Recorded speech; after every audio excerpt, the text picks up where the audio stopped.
The views and opinions expressed in the following program are those of the hosts and guests, and not necessarily those of the staff or management of Worldwide Digital Broadcasting Corporation.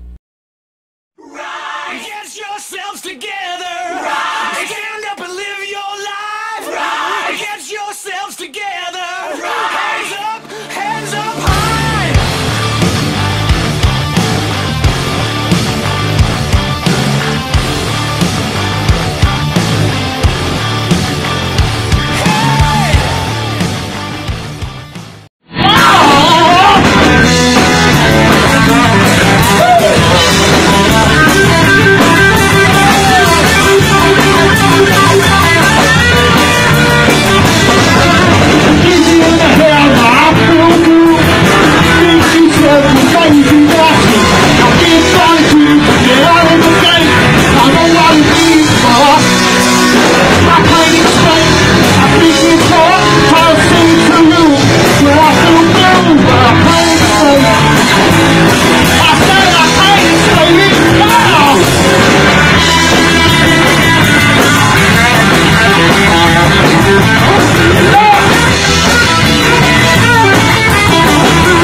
How you doing, alright?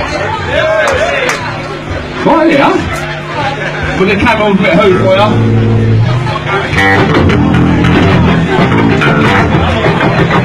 This one's called The Seeker.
Welcome to the Rise Above Show. I am Joe Peroni. I'm Heidi Mancini.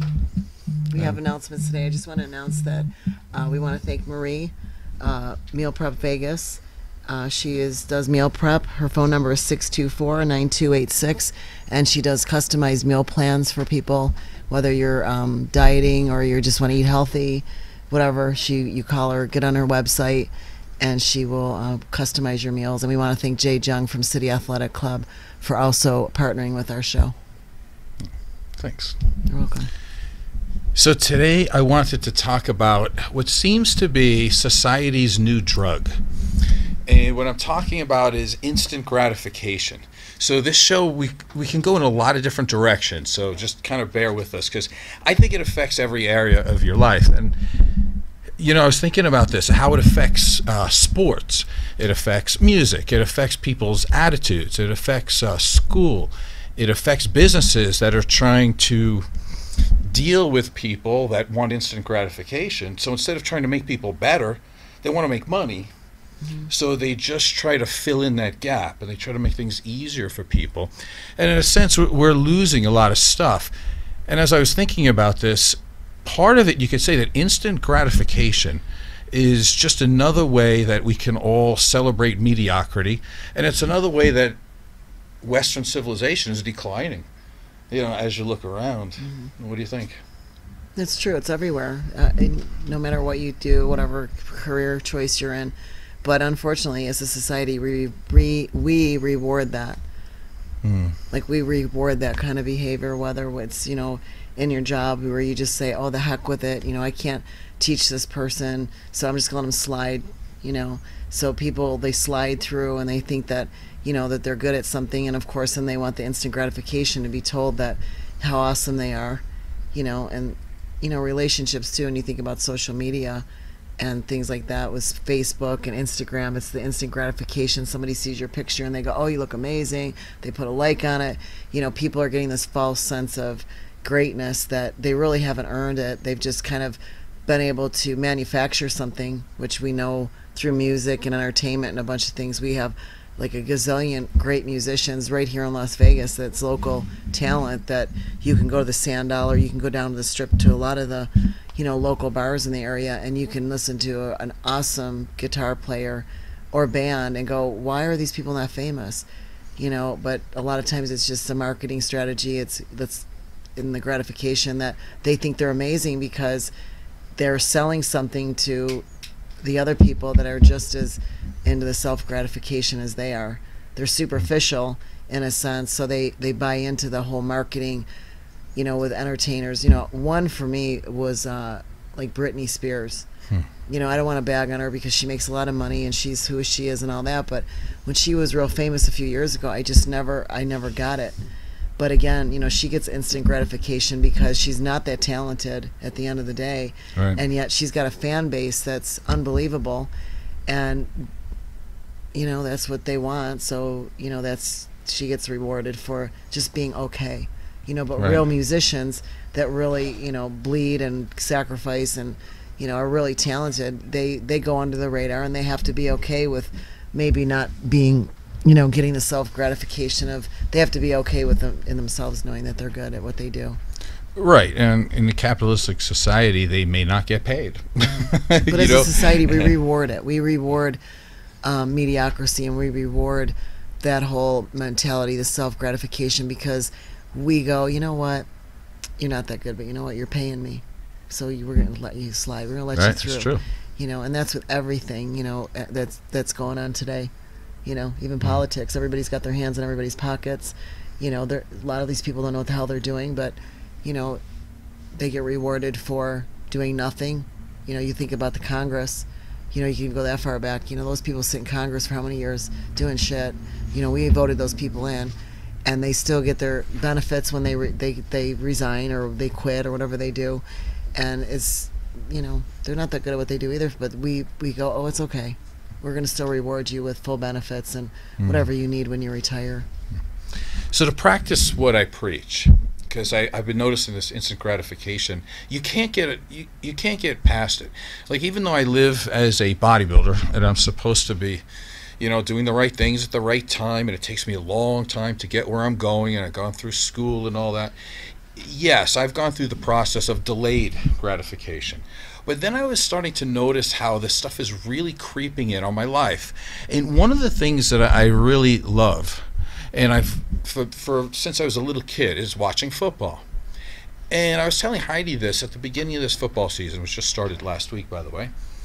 I was like, I really haven't enjoyed football the last 2 years that much. And I'm thinking, why? Why? But then it hit me. What happened is I thought I was doing a good thing. I've got the NFL package, right? We got that. Which means I can watch 10 games at the same time. And so you start flipping from one game to the other to the other. What you start noticing is if there's a game that's 17-0, you switch to a game that's closer. And then when the other game gets close, you kind of don't care as much anymore because you don't know how they got there. So there's no drama.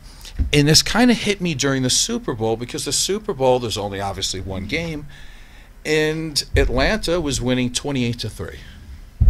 Now, if it was during a regular Sunday, I, like everybody else, instant gratification, because I'm affected by it too, I would have clicked next game. But in the Super Bowl, you're focused in. And you're like, oh, God, I have to watch this. It's 28-3. But lo and behold, you ended up being a witness to one of the greatest games in football history. And it's because you were able to sit in and watch the incredible drama all the way to the end. And that's what made it good. That's what clicked it in. So this year, I've already started. NFL package, I have access to the games, but I'm choosing one at a time. I'm following the drama. Last week I watched the Raiders game, and it was great. I love when somebody gets hurt, and then they come back later in the game and prove that they can still play. It shows toughness, it's inspiring, and you root for them more. And this whole thing of just aiming for the who's ever going to score really is, in the end, again, to say it's superficial. It leaves me not feeling good, and it feels like at the end of a Sunday that I've watched no games. It's really interesting how that works, at least for me. The thing I could compare it to, the other thing that was really bad on the NFL package, they have something called the red zone. In this, they show all the games at the same time, but they only click into the game where somebody's going to score. So literally, you're just watching one pass or one run into an end zone, and then they flip to the other game, to the other game, to the other game. It reminds me of really bad porn, right? Like to where, I mean, not for anything, but in your sex life, I'm hoping it's not all about the orgasm, right? Like life has become no foreplay. And with no foreplay, who cares about the outcome? Well, that was a weird play in terms, but did we have a comment from the peanut gallery over there? So really, we've become a society that's just looking for the money shot, so to speak, and there's nothing to build it up. There's no characters in the play. There's no drama. But that's where the self-esteem issue comes in. We talk all the time about, why don't these kids, I'm really hopeful that, like, my daughter's generation, the 20-somethings that are coming up, their mentality is going to change because it has to.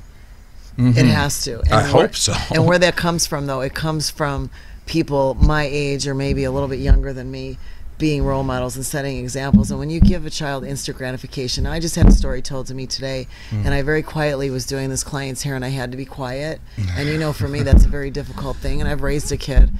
And she said, yeah, my child had to do this project for school, and they want this, that, and the other thing done. And she goes, I went out and bought all the supplies for it. And she said, and my husband comes in and says, why are you doing that for him? Why isn't he doing it? Oh, he'll never be able to do this. He'll never have it in on time. So the mother, and she shows me this amazing thing that she did. She had pictures all along the sides, and, his pictures, the family pictures, his activity pictures. And I thought, well, how self-satisfying is that going to be, that kid? The kid is going to be like, his teacher might say, you have like the best project in the class, so he gets instant gratification that he did. This is mine. Everybody's admiring it. But he really didn't contribute to it. It was, let's test the parents. Let's see what parent is the most creative. That's what I was going through my head. Let's see what parent is more creative, not where this has come from the child. So in that situation, you're not teaching your kid, even at a preschool level, because the kid's preschool, how to have self-esteem by, even if it's the shittiest looking one in the group. But what do we determine that by? When you're looking at art or you're looking at somebody's creativity, that's subjective. That's basically, who are you to judge somebody else's? But at the same time, if somebody was to look at that and go, well, how come this isn't there? Why is this missing? Why is this color? You can critique the young person, and they could go back and say, I like what I did. Or, maybe next time when I do it, I'll be more aware of where I'm placing my pictures or the color coordination that I have, whatever it might be. They learn to get better. Or they can also have the self-esteem to say, you know what? I like what I did, and I don't really care what that teacher says or somebody else. But when you hand the child the project and go, here, give this to your teacher, you're done. You haven't taught them anything, but the child will get the gratification that the project was done on time, and the teacher's going to say, what an amazing child you are that you got this assignment done. How awesome does that look? What were we going to say, John?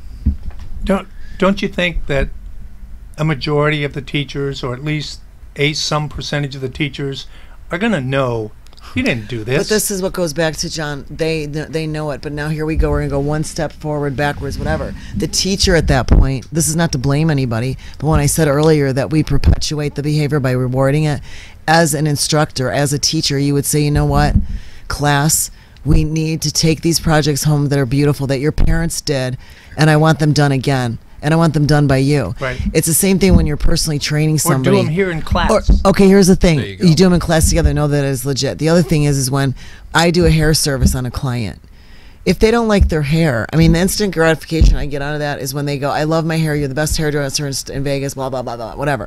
Then I go, okay, good, I did a good job, I got paid, next.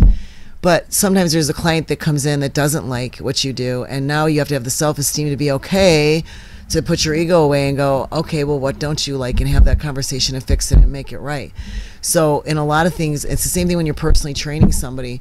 I'm not an expert. I haven't been in it as long as Joe has, but I have clients that I train, and I have to tell you, I do them a disservice by either being on my phone. You see trainers in the gym, they're on their phone, they're not paying attention to their client, they're bullshitting. They're talking about whatever they talk about.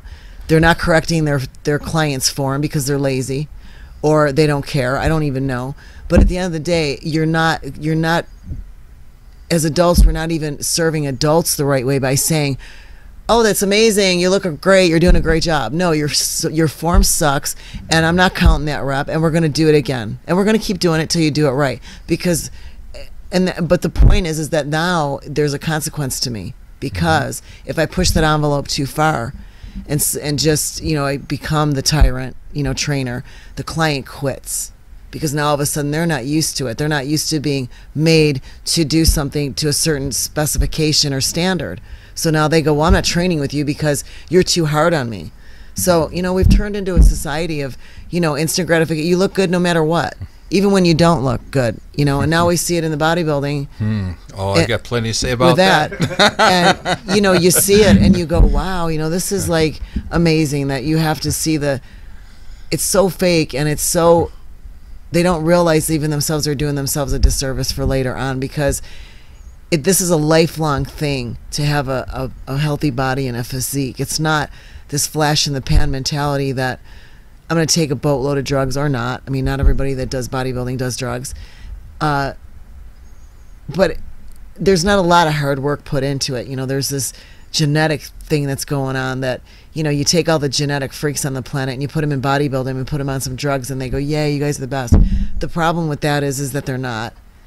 They're getting rewarded for mediocrity because, again, it's about, let's see how much money we can bring in. I'll tell you whatever you need to hear as long as you pay me the money. So we complain about it, and we talk about the instant gratification. It's the same thing with, say you have a fight with your partner. I hear this all day. You hear this too, being a counselor, that you have a disagreement with your partner, and next thing you know, you're going on Facebook, you're going on the sites, and the first person that gives you the time of day, all of a sudden you're like, oh, I'm going to leave my partner because I want the instant gratification of feeling good because I had a disagreement today with my partner. And then, of course, they're rewarded for their behavior some way because the rest of the society's doing it. So everybody else just kind of goes, well, so what? I'm on Facebook all day long. I'm on all the social sites. So what's the big deal? The person should be in control of what they're doing. And that's true. But when you have low self-esteem, which definitely comes with not having to stand up to a level of performance. When I was in beauty school, it was the same thing. When I assisted my first owner, Dino, I mean, there was no such thing as that's okay. It was do it again, and I want it done my way because this is the way that's going to make you money. And I remember crying. I remember wanting to quit the job. I remember thinking, I don't want to be this hairstylist. I remember, even now, I team myself up when I train with the hardest trainers I can get because I don't want a trainer just going to me, that's good, and then take my money. I want that trainer to tell me, you look like shit, you're not doing it right, and you're going to keep doing it until it's done right. But the kids today, you got to watch it because they're a little soft. So if you say too much, and not just the kids. I was telling Jill, we want to dump all this on these kids and say, the millenniums are this and the kid. But I for one, I am around a lot of young kids, and I think there's those kids that have entitlements and all that, and where that comes from. It comes from the parents and the rest of us that let them slide. And then you got the kids that are, they're trying their best. They're old souls. I believe this. That the old musicians, they're learning how to play the 80s classical rock music on their guitars and their drums. You can YouTube it, and you find these amazing musician kids that are so young. But again, you got to look at that and go, well, what kind of parents do they have, and what kind of adults are they around? That I don't believe that everybody is letting everybody slide. I think what makes it difficult is that you always have to fight against the mediocrity because unfortunately that's the majority right now. Right. So when you do try to go against it, or you say this isn't correct, you're going to be standing on the outside for a while. But I think it's going to come full circle. It has to. Yeah, you said so many things. It's like there's a ton of it. Let me go back to the beginning. And I 100% agree. Listen, I can't blame kids, right? Like they have parents. Like you come into this world and you're like a blank slate. So how your environment is. Let's go back to the parents doing the child's homework. The first problem we have with this is that we have narcissistic parents that are so concerned about their child not looking like they're getting an A. So they're going to do the work. So then you have that gratification from the parent saying, oh, I don't want anybody to think my kid is anything less than an A. So they don't allow their kid to learn. So they stop that progress by doing the work for them. Then the kid, somewhere down the line, unfortunately, they do get some encouragement and they do get some gratification. Because somebody says, look, you have an A. And everybody goes, oh my God, that's great. But it's a fake A. But it's a fake A, which is what I'm getting at. So now, do we blame the kid on that one too for feeling good about getting an A when everybody's patting him on the back? I say no. I say you're pulling the wool over the kid's eyes. The kid doesn't know any better. So the kid thinks it's good that he's got an A or she's got an A, but somewhere inside, when your conscious reality is up against your unconscious, subconscious reality, and it doesn't quite compute, there's a distortion there, that's the creation of anxiety. And that anxiety that I've noticed never leaves these kids. No. Because it's dumped onto them, number one, from, we have a tough environment, I get that. But it's really pushed onto them by their parents who are telling them they're so great, when the kids deep down inside, they know they're not. So now they have to put on this false air about themselves, and they become narcissistic also. So eventually down the road of getting all these A's and these projects that were supposedly so good, now they have to go out in the real world and prove it, and now they can't. So that's where they become this problem too, and everybody starts making fun of them, saying, well, you can't handle stress. You're not resilient. Well, it's because people have created that, and it's because of this instant gratification type of society where we're just patting everybody on the back and we're not allowing people to go through all the mistakes that it takes to become better. I remember being in school when I was younger, and I knew I was not a brain. I could say that, and I don't care. Things came really difficult to me, and so I realized at a very young age that I wasn't the genius kid sitting next to me, and that I'd have to work hard at everything that I did as far as grade-wise went. And I don't think that, I think it's okay for some people to realize that, they could be more into a trade type job, career type thing, and, go off into other things. But most of the things in the schools today, what they're doing is they're testing. So everything right now is about testing. So the kids are being taught for a test. They're not being taught to learn. So that's another way that this instant gratification comes in. You've got the kids that are good test takers. We've all proven this, that you can have a kid that's maybe higher intellectually in a test taking than a guy that is really smart, but when you put him in front of a test, he freezes. He can't, his brain shuts down. But yet you put that same guy that can't pass that test, or woman, in that job, and they're amazing at it because they know the hands-on approach and they know the common sense part of it, and the instant gratification of it, they're not getting, because they have to work at it. When you have to work at things, that's what builds self-esteem, rather than, you know, people handing you things all the time. Right, that's true. And I like you said, it affects everything. Like, I remember we went to school, they had a big push towards physical education. We had music class, we had art class, we also had what was it, like I think we had like a thing where you did like metal and stuff. Yeah, metal class. That was fun. I made a metal light. Class, you know? Shop class. I made a light. Metal. I loved it. Yeah, and people were learning how to fix cars. Yeah, in I loved high it. school. We made a light. Like, and I think this is what happened too. Narcissistic parents go, I don't want my child to be a plumber. You know, he needs to go to she needs to go to a 4-year school, get a great education. So we sold them this false bill of goods that everybody with an education is going to automatically do well. You don't have to work hard. Just party a little bit, or actually party a lot, go to class, get your grades, kind of, because everybody's going to give you an A anyway, you know, because schools want to get paid. And when you get out, you'll have this like $100,000 a year job waiting for you. The problem is that these millennials, they have amazing educations. They also have like $100,000 worth of student loans, and they have no job to pay that off, unless of course you talk about working at Starbucks or something like that. And I'm not making fun of them, it's just there's no middle ground anymore, because when I went to school we had BOCES and you could take all these other things to do. Where are the 2-year say certifications where you can learn how to do plumbing? You can learn, John, help me out, you're in construction, right? Am I wrong? Can you find anybody who does construction anymore? Yeah, and there's a whole generation of people missing from the construction industry, basically. So I'm correct. And everybody, you know, they're carpenters, electricians, plumbers. Somebody has to do that. Right. And that is and I think I just read an article, I think it's Germany, if I remember correctly. If you are in a trade, if you are a plumber, if you're an electrician, if you're a mechanic, any of the carpenters, they are very, very well respected in that country.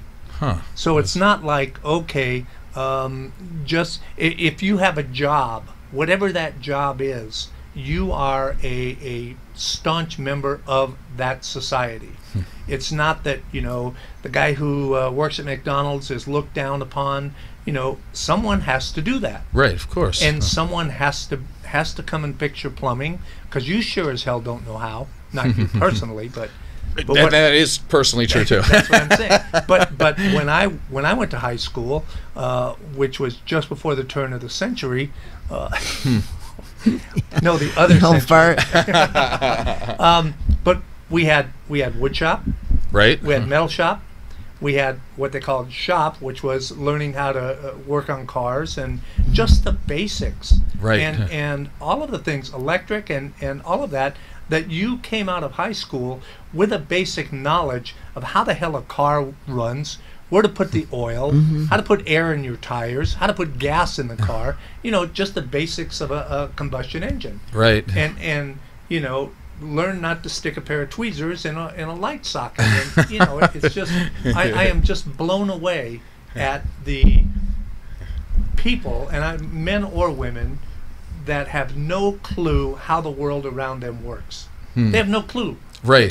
So in going with that, because this is kind of where I'm going, but you know more than I do. You were into construction. Of course I do. Yeah, well, in this area.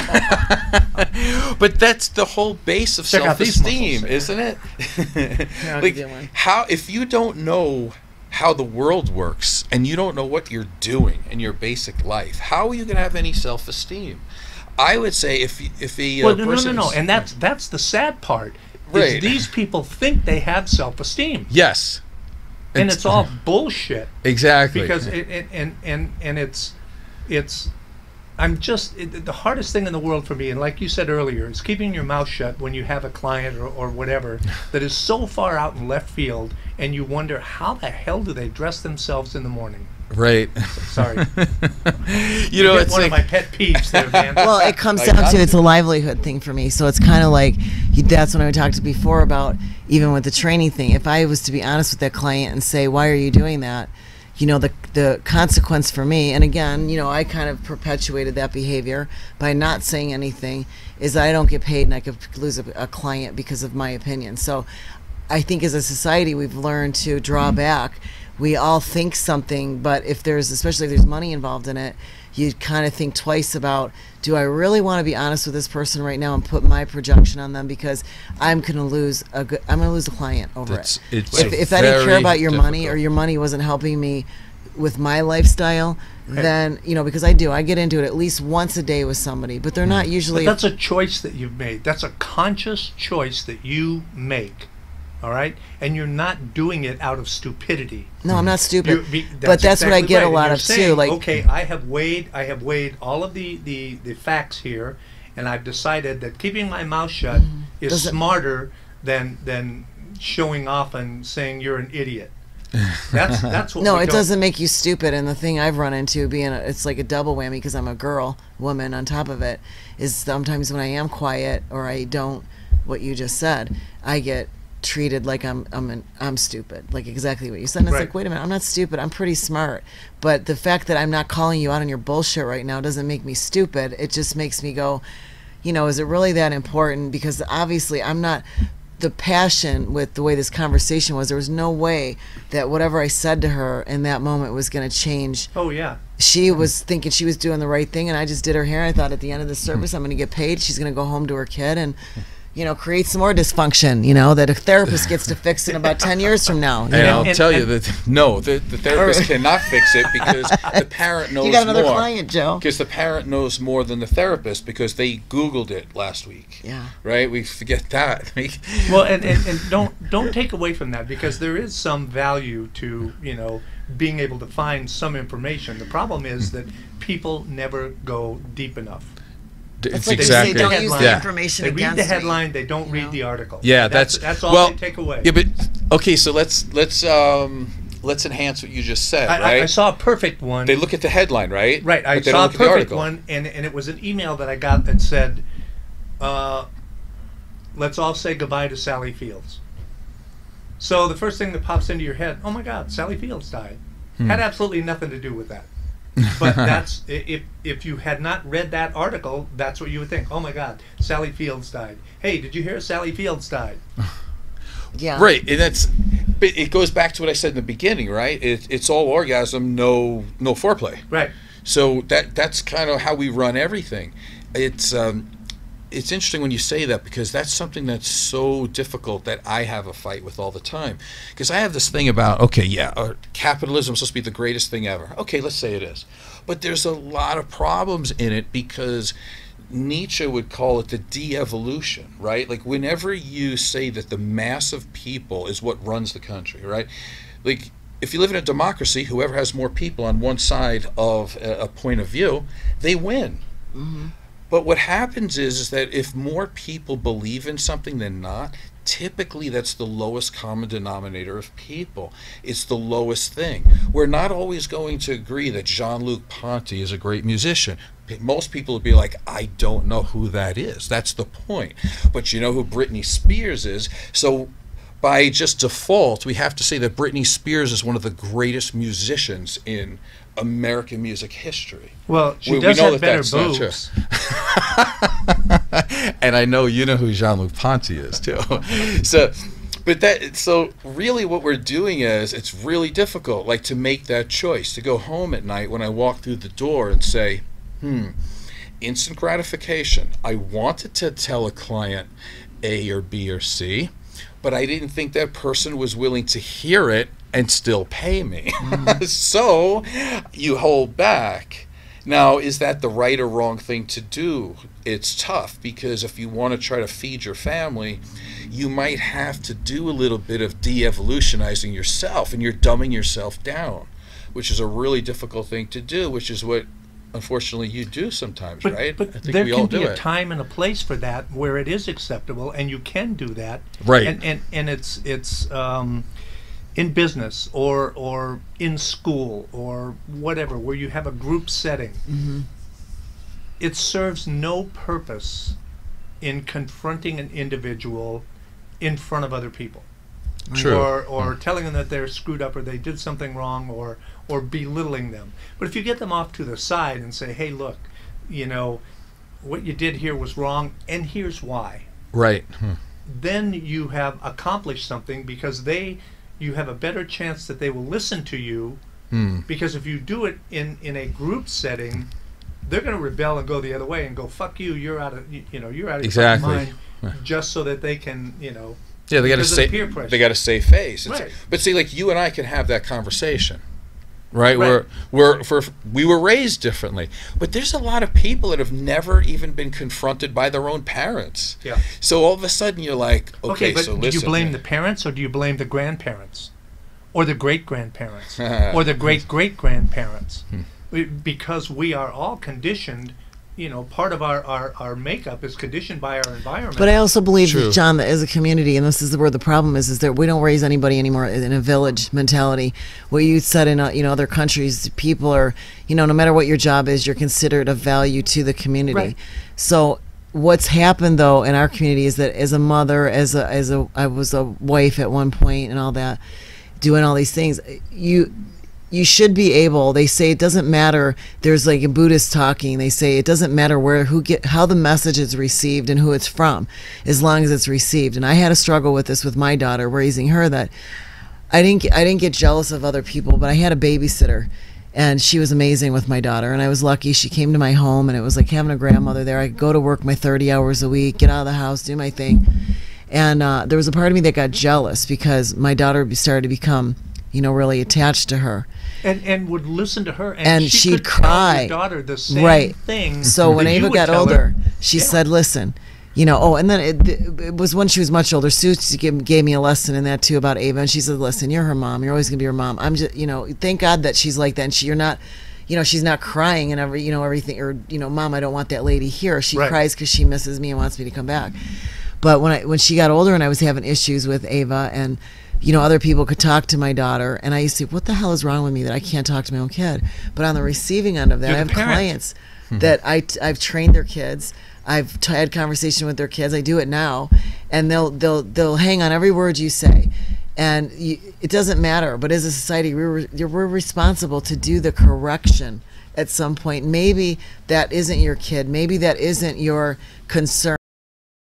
But if they're working for you, or they're with you, and you see something wrong going on, I think to be a good role model, or to be maybe, but like you say, you gotta weigh your words and weigh where you're at. Look at So- Albert Einstein. I mean, he is without a doubt the most brilliant man that's ever come across the earth. But you know what? To his sons and his wife, he was an asshole. So it's just a matter. Yeah, of but it's always that way, Right. because even when you're in a relationship, Look like, at John you Lennon. ca- Look at Julian That's- Lennon. Right. Exactly. Julian Lennon did not have the same experience with John Lennon that we all did. Right. because when you start putting real intimacy into things opposed to artificial, Right. What's that word? Bullshit. Bullshit. Okay, listen, when you have to emotionally connect to somebody, it's a lot different. There's a lot more at stake than if you can be superficial with people. When you're in business, and I hate to say this, there is a lot of superficial bullshit that goes Sure. on, because there's a transaction. So I'm gonna tell you how awesome you are. Pay me at the end of the day. I'll fake it to make it. I'm getting paid. When you're in a relationship, you can't fake it to Right. make it. You have to be the real person, because then that other person can decide whether you're the person they want to be with. Okay, I'm not sleeping with my clients. I don't even, you know what I mean? There's a totally different thing. Right. And it's the same thing when it comes to the children. There should be the right of another grown adult to be able to do a little correction, or a little, lead them another way. It doesn't mean they're going to go that way. It just means that they're getting a different perspective perspective on what's going on. But do you think, and let's take your daughter, do you think that at this point in her life you can look at her and say, she did get that lesson, she got that lesson, she got that lesson, I was not talking to a post? I do now because she's older, and Right, I'm seeing it my now. point. I'm seeing it now. She's 22 years old, but she would tell you, and a lot of people, I was tough. I'm still tough. It's one of those things. I look at it. But look at the individual that she turned out to be. I Yeah, mean, but from what I've met, she's I'm a not going to be super around. This is the way I look at it. I'm doing my daughter a disservice to say everything is easy. One of the things I learned early on, my father told me this, It's right? not. He said, listen, you weren't born rich. So I'm going to tell you right now, Heidi Marie. And that's what he always used to call me, Heidi Marie. It was never Heidi. It was my full and second name. He'd say, you need to get a trade. You need to get a job. You need to do something and do something, that makes you happy. His whole thing was make you happy. It wasn't, my dad never said make a lot of money. He never said marry a rich guy. He never said anything. It was always about just do something, fulfilling. And because he used to say, I'm not going to be here forever, Heidi Marie, and I don't want to see you in a situation someday. And the thing with my daughter, it's the same thing. I said, life is hard, Ava, and she's seeing it now because she's in customer service a little bit. She works in a bakery, and she gets the idiots that come up there. And I said, listen, it's not your job to say, well, this person has money, so they're acting like that. I know people have money, they don't act like that. What your job is to do your job, and if you can't do it, refer them to your manager. But when she was younger, I mean, I had to basically say to her, you go live with your father. He's letting you do all this garbage. Go right ahead. Do your drugs, quit school, do whatever the hell you want to do. I went into a mental institution and saw my daughter. She had cuts up and down her arms, and I remember they gave her back to my ex-husband. And, so that whole system screwed up too, and that's another whatever. But I remember standing outside this hospital going, I am like the most fucked up mother on the planet. What is wrong with me that my kid does not want to be with me? I'm trying to do everything right.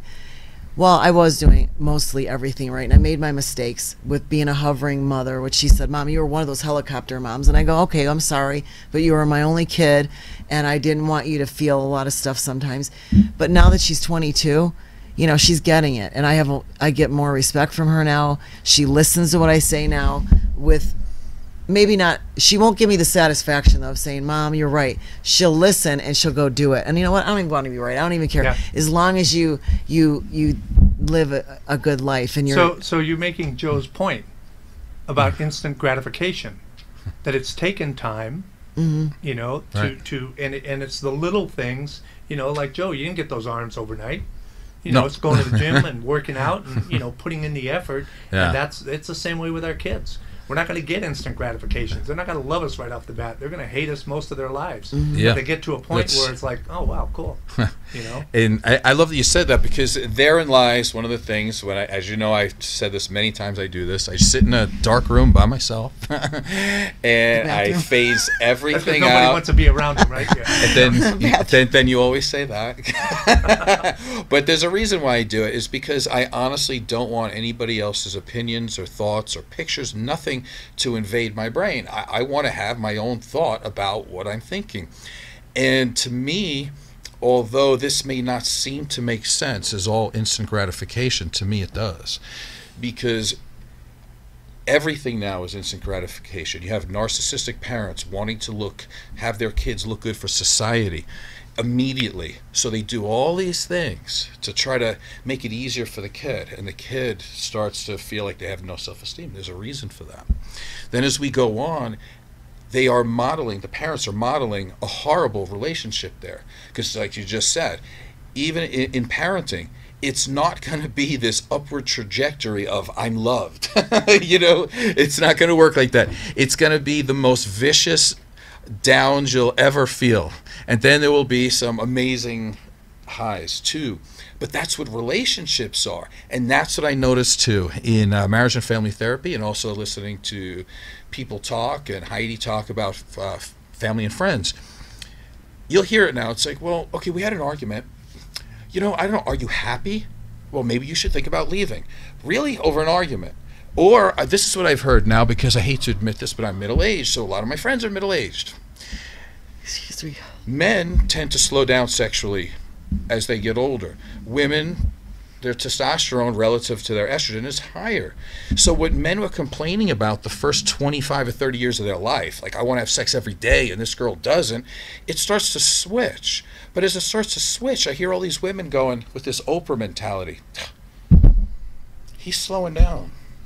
I think I should get rid of him. Really? Because he didn't get rid of you the last 25 years when he was sitting there by himself all the time when you were going, I'm not in the mood. Now you're in the mood, but you want to get rid of him. So again, we live, and I'm not making that a man against woman. I'm making that as we're getting further into society, we're becoming a more, again, instant gratification society. So now you're putting 50-year-old women in an instant gratification society. And they're dumping men at about a 75 to 80% rate in terms of divorces. And it's because, what, you can't have a loving relationship without some guy wanting you sexually all the time now? It's like, figure it out. Talk to him. Maybe it's an emotional thing. Men's bodies slow down. Maybe he needs to have a physical. Did you talk to him about that? Or did you just make fun of him and go to the toy store with all your girlfriends to embarrass him even more? Like that, there's no better way to make a guy avoid you more than saying, can't get it up? So here's my dildo. Yeah, it's like, it's actually abusive. I mean, I hear that stuff. Listen, as a marriage and family therapist, you hear those things. And you don't want to say it directly to people, but that's actually, I believe it's emotionally abusive. Just like I would say for a man to look at a woman and go, oh my God, you're so frigid. Oh, what's wrong with you? You can't do that to a human being and expect him to be loving towards you. How is that going to work? As a matter of fact, the word frigid is basically ripped out of our language because it is abusive, but it doesn't stop the other way from happening now, So it all affects that. The other thing I was really looking at was music today too. Like, if you're subjected to being in certain places where they're playing music all day long, what you're going to notice is that all the songs are basically sounding the same. So I did some research, and there's actually studies on this. And this isn't the old guy, get off my lawn guy, like the Clint Eastwood, to say our music was better than today's music. Get off my lawn. But they've actually have done studies on certain things that you can figure out. Here's one. A lot of the times when we get the hook of the song, right, the chorus that really brings us all in, it used to be somewhere in the song. Now it's in the beginning of the song. Why? Because people don't have the attention span to listen to a song, right? The guitar solo in Freebird starts about the 7-minute mark of a 9.5-minute song. In Bohemian Rhapsody, you have to go through piano, you have to go through opera singing.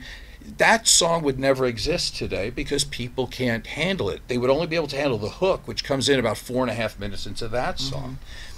So then I did some more super sleuthing. I thought, well, why do all these songs sound the same? So I looked it up. There's a guy named Max Martin, and there's another guy, Dr. Luke. They're responsible for about 85% of the hit songs in the last 15 years. Can you believe that?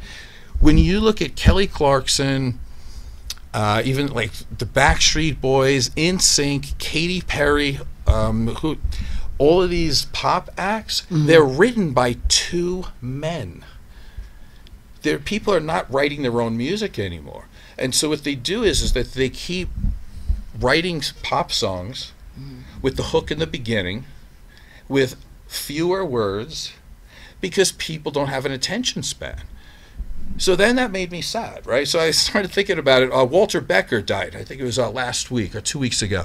And I'm not the biggest Steely Dan fan, but let me tell you, if you believe in how you can rewire your brain, if you listen to this homogenized mess that we have today and read the homogenized messes that we have, what you're going to do is you're not going to really have a lot of brain function. And you see this with young people all the time. But if you're 12 years old, like me, like I was, and you hear your first Steely Dan song with jazz chords, piano, improvisation, background singers, at 12 years old, you already can listen to high-level musicians. What does that do to your brain as you get older? It allows you to be open to new experiences. It allows you to be open to things that maybe just because it's popular doesn't make it good. It makes you be okay and have the self-esteem to say, I like what I like. You know, not just what's on the radio, what they're force feeding me. So at the beginning of the show today, if we can get it past the censors, what I did was I played a very young group of guys who was doing a cover of some Who songs, kind of in a punk rock way. And I really enjoyed that because I don't want to make like everything's negative all the time, although everything seems to be about money today and it's all instant gratification. And you can't find good art. It's really difficult. And you can't find really intelligent people anymore, you know, because you're not allowed to think for yourself. So it's always nice to be able to find a group of people here and there that stand out, that are looking back and really looking at the masters and trying to work through that, because it takes a lot of time and effort to master, you know, certain songs, to be a good poet, to be a good writer. It takes a lot to do that. You have to skip past that. And if you can't do that part, you're not going to be good in relationships. You're not going to be a good parent. You're not going to be a good lover. You're not going to be a good anything. And that's kind of what I look at through all this. Do you want to finish up with anything? No, I think you did a... No? Let me finish with this, because I was contemplating having a men's group. If you're a man and you're listening to me, you need to know this. If you live a life of instant gratification, you will not be successful, period, end of story.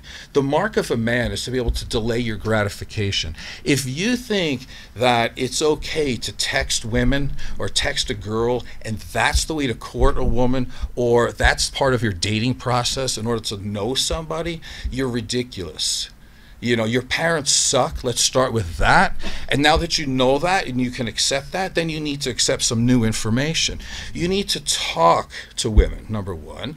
And if you decide, stop watching all porn, because you don't even know how to talk to a woman. So what makes you think that you're going to be some high-level porn star? That's ridiculous, okay? And let's go further. If you believe in instant gratification and you're a man, you will never, and understand this, you will never please a woman, okay? Because it's all about you. It's all about delayed gratification. It's the mark of being a man. It's how to work hard, get an education, and do the right things. I'm sure you agree. I agree. All right, then. So this has been the Rise Above Show. I am Joe Peroni. I'm Heidi Mancini.